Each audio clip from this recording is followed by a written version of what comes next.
So I thought it might be useful to talk about holiday stress. The holidays are just around the corner, and no doubt many people are gearing up for holiday plans, and perhaps some of you have already started to feel stressed at the thought of it all. If so, then this talk is for you. So how to take the stress out of the holidays.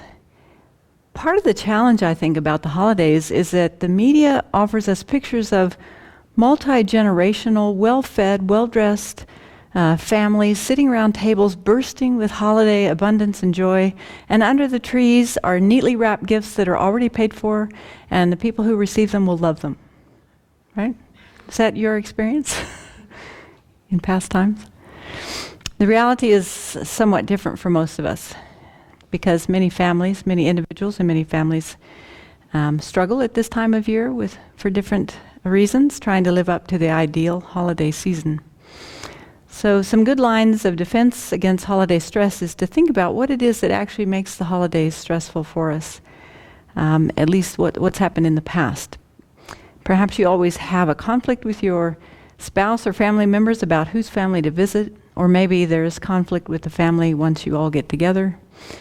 Maybe you feel guilty or confused about feeling sad as the holidays approach. Sometimes that happens. Perhaps you end up spending too much money at Christmas. That has its own stress. Maybe you wear yourself out by overcommitting each holiday season, trying to do too much. Maybe you feel discouraged because you eat too much every holiday season and you don't exercise enough. So there are many complicating factors that come into play.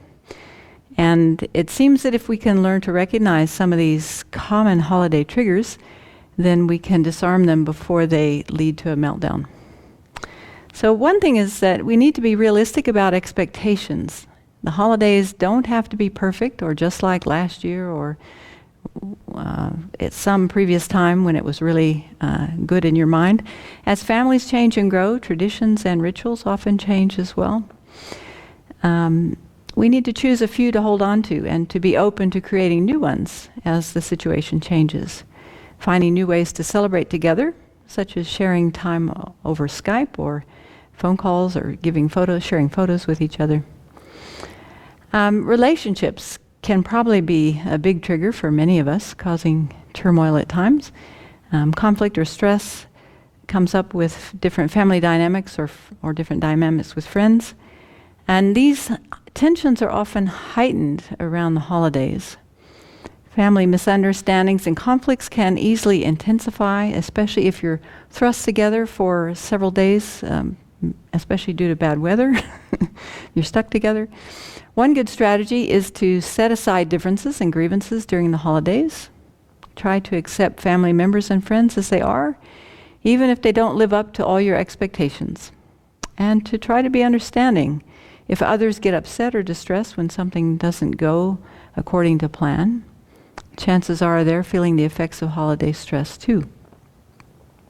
One golden rule is for getting along with family is to be responsible for how you behave. After all, that's the only place we have any real control. We certainly have no control over how our relatives will behave. The most important part of avoiding holiday stress with our families is for each of us to feel mastery over and satisfaction with our own behavior, attitudes, and feelings. If you know in your head and your heart that you've acted like the best parent, child, brother, sister, friend that you know how to be, you can walk away from the situation feeling good about yourself. You can sleep at night. On the other hand, some people may be facing the holidays without a loved one or without a particular loved one. This can also be difficult and leave you feeling lonely and sad, maybe depressed. And holiday blues are real for many people. So it's worth taking some time to reflect on just how you'd like to spend the holidays, if that's true for you. Loneliness can be a real trigger, so remember that no matter what our plans are, the holidays do not automatically take away the underlying feelings that we might have of aloneness or sadness or frustration or anger or fear. And so it's helpful to spend some time acknowledging whatever feelings are actually there. And if we can't be with loved ones or with those people who have been or are special and significant, Or perhaps this particular holiday season, someone close to you has recently died, and that's triggered a whole new tenderness or vulnerability around the holidays. Then it's okay just to take time to cry and express your feelings. You can't force yourself to be happy just because it's December. So if you're feeling lonely or isolated or depressed during the holidays, then it's good to try to seek out supportive friends and community, religious or social events. These can offer support and companionship. You may even want to schedule an appointment with a therapist or a counselor just to cover your bases. Make sure you have someone to speak with honestly about what's happening. You can always tune into teachings from the Abbey or come to visit us. We're going to be reciting Guide to the Bodhisattva's Way of Life on Christmas Day. Another activity that can really help is volunteering your time to help others. That's a good way to lift spirits and broaden our friendships. And there are any number of groups that help with the homeless or the aged or the disabled, the underprivileged, hospitalized children. There are many other people who are also seeking companionship at the holidays. So there are many, many opportunities for doing community service. It's much more difficult to be depressed when when you have an opportunity to focus on others. Finances can be a real stress during the holidays with added expenses of gifts and travel and food, entertainment, those sorts of things. They can put a strain on the budget. So I think it's important, especially from a Buddhist point of view, not to try to buy happiness with an avalanche of gifts. I know I've done that in the past.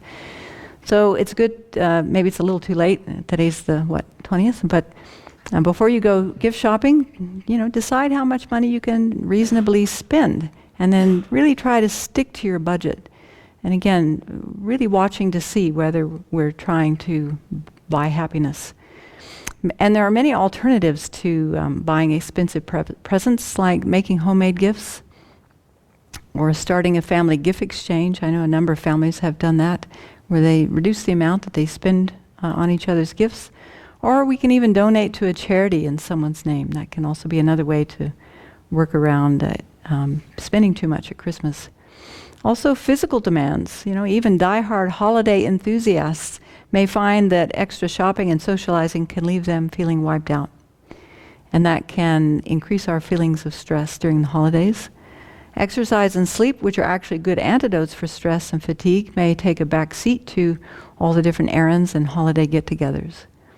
So burning the candle at both ends makes us more susceptible to colds and other unwelcome guests.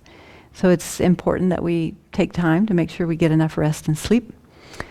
We can also take time to decide our priorities and stick to them. Organizing our time, being reasonable with our schedule, not trying to cram in too much, not trying to overbook ourselves into a state of exhaustion, because that'll just make us cranky.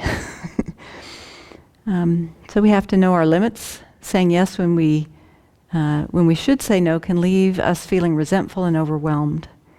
And really, I think our family and friends and colleagues will understand if we can't participate in every holiday activity.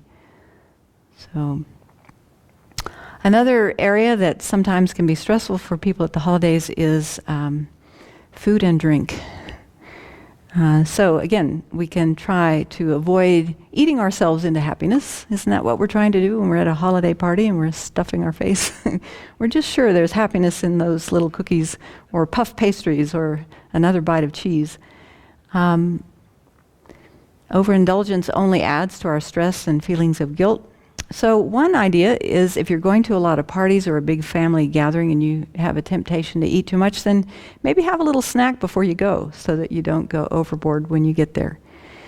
And another idea is to really be mindful to stop eating before you're full. One website said, carry substitutes for your hands and mouth, such as straws and chewing gum.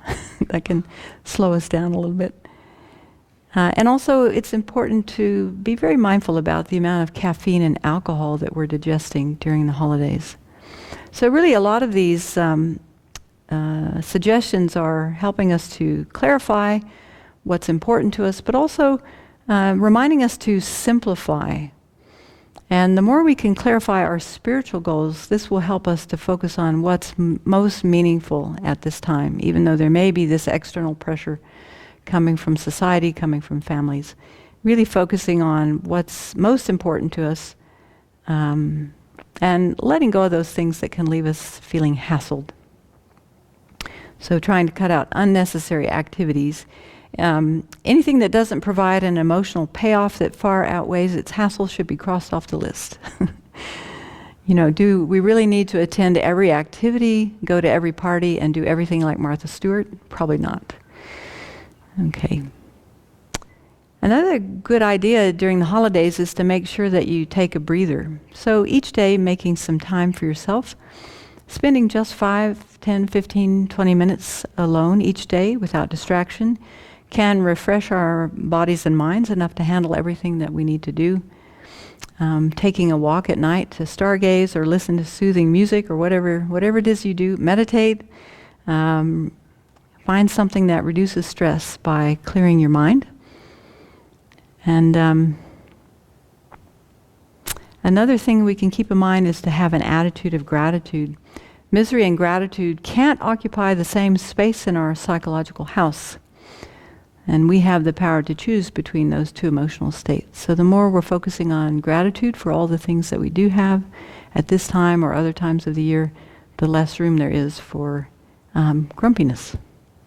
Okay, happy holidays.